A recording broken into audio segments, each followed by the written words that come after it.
Now that the prospect has been successfully interrupted and engaged, your job as marketer is to become the facilitator of information, the fountain from whence all knowledge flows when it comes to figuring out how to buy what you sell. You've got to give them enough information that they feel confident that they're making the best available choice. The more you educate the prospect on what he needs to know and look for and look out for, the more you're going to sell. The information has to be delivered in a way that's easy to quickly scan and digest. We simply call this component of the marketing equation educate. And the information that is given to educate them is called control information because it puts them in control of the decision. Here's a couple of things to consider before we dive headlong into this topic.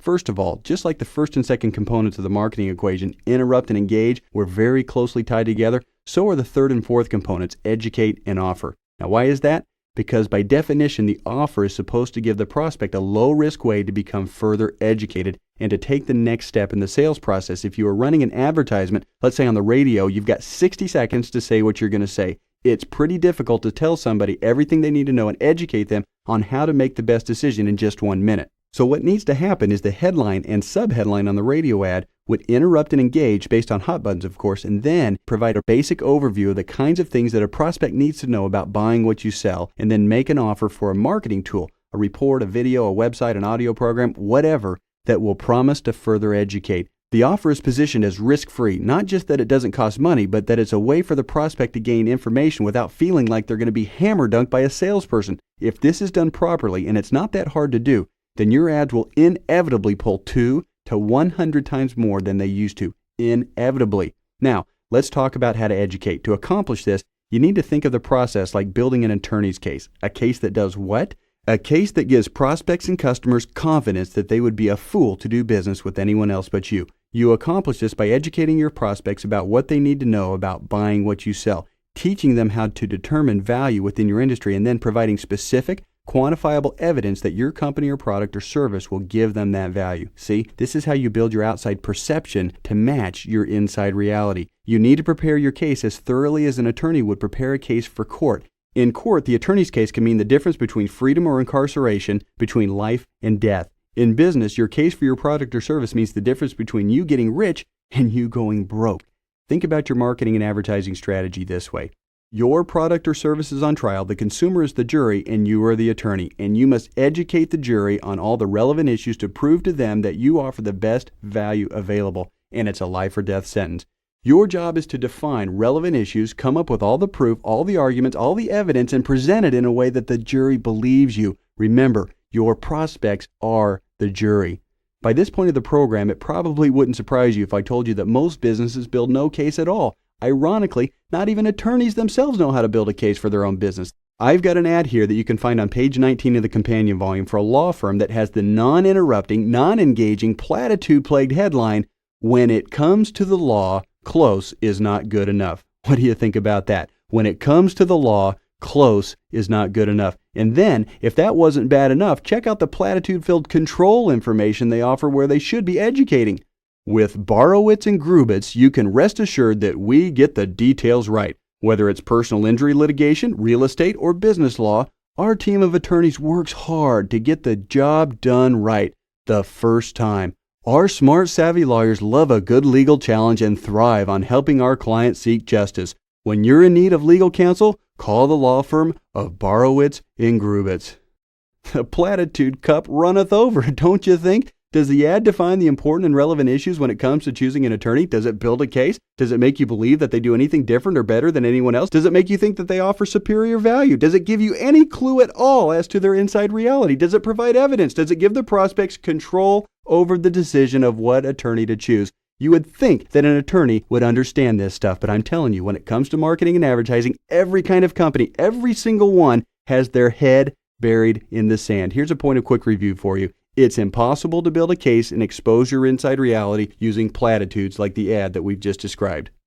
Do you remember the O.J. Simpson trial? I know it's been a little while, but I'm sure you still remember it. O.J.'s team of attorneys sold a jury of 12 people a story that got him off the hook despite overwhelming evidence against him.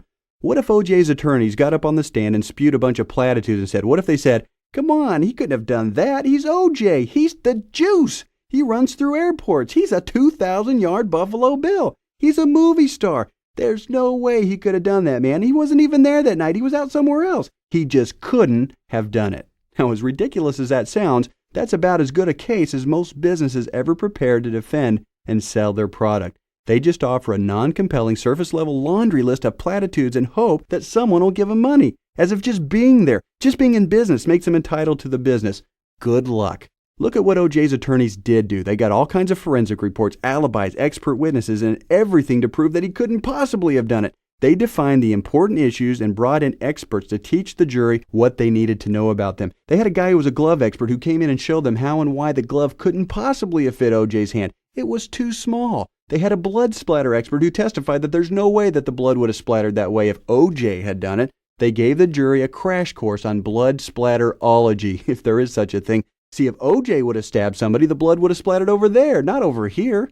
Where do they get these guys? Who ever heard of a glove expert or a blood splatter expert outside of a court case? Who knows? They probably make good money for their strange but expert knowledge. But hey, after hearing their testimony, the jury felt like they knew enough about gloves and blood splatters and the relevant issues surrounding it that O.J. got off scot-free. And in a court case, that's the only thing that matters if you win or lose. So here's what you need to do in terms of your strategic marketing plan. You have to determine what the important and relevant issues are. They are the points that your case is going to be built on. When the attorney begins the trial, he addresses the jury and says, what? Ladies and gentlemen of the jury, in this trial, I will prove to you that so-and-so committed such and such crime. I'm going to prove to you beyond a reasonable doubt that this occurred, and I'm going to do it based on the following evidence, 1, 2, 3, and 4. I'm going to bring out these 3 witnesses that will concur that it happened in this fashion. I'll present 2 expert witnesses that will testify that the things happened this way. When you see this evidence, you'll have no option but to conclude that he is indeed guilty. You've got to know what those important and relevant issues are and then gather and present the evidence. I think it's a pretty common sense, easy to understand concept. Ultimately, if you present your case for your product in a compelling and convincing way, you'll build confidence with your prospects and bridge the confidence gap. They'll feel like they're in control of the decision. You'll have business coming to you because you'll have effectively separated yourself from the competition. Just like the jury draws the conclusion of guilt or innocence, so will your prospects. They'll feel like they'd have to be absolute fools to do business with anyone else but you, regardless of price. For an example, turn in the companion volume to page 18. This is a revised version of the Birch ad that we just shredded a few minutes ago.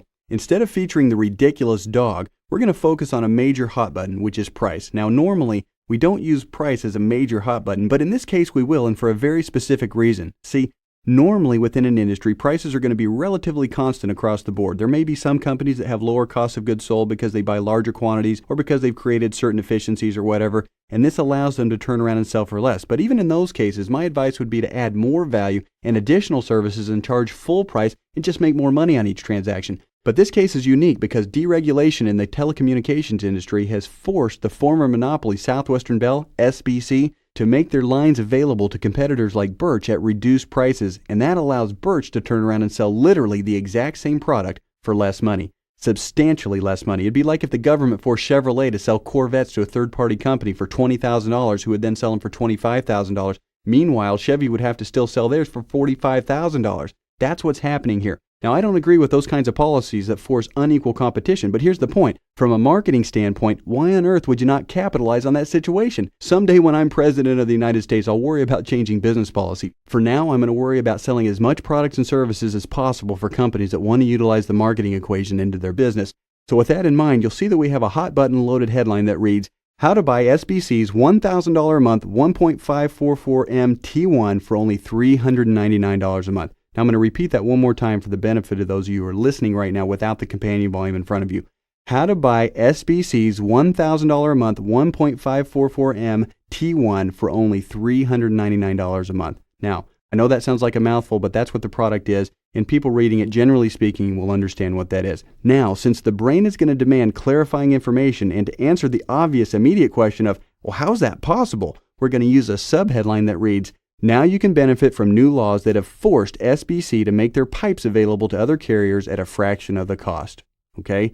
Now you can benefit from new laws that have forced SBC to make their pipes available to other carriers for a fraction of the cost.